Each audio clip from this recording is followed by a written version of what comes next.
Hello amazing people, welcome back to my channel. ఈ రోజు topic ఏంటంటే డిసెంబర్ బాండ్ పీపుల్ గురించి తెలుసుకుందాం. క్రేజీ ఫ్యాక్ట్స్ మరియు సర్ప్రైజింగ్ పాయింట్స్ ఆర్ లోడింగ్. అవేంటో తెలియాలంటే వీడియోని లాస్ట్ వరకు చూసేయండి.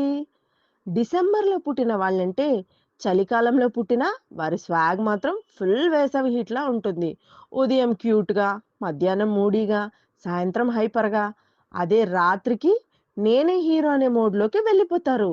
మరి కోపం వస్తే వైఫైలా రీజన్ లేకుండానే డిస్కనెక్ట్ అయిపోతారు. మరి ఫ్రెండ్స్‌తో ఉంటే జోకులు, నవ్వులు, పిచ్చి పిచ్చి డైలాగులు. వాళ్ళుండగా బోర్ ఫీల్ అవ్వడం mission impossible. December bond people ఎప్పుడు మిస్టరీగా మారిపోతారో, ఎప్పుడు కామెడీ కబాబ్ అయిపోతారో ఎవ్వరికీ తెలీదు. కానీ ఎప్పుడు హైలైట్ ఆఫ్ ద గ్రూప్. ఇలాంటి ఇంట్రెస్టింగ్ వీడియోల కోసం నా ఛానల్‌ను లైక్ చేయండి, షేర్ చేయండి, సబ్స్క్రైబ్ చేయండి. మీ సపోర్టే నాకు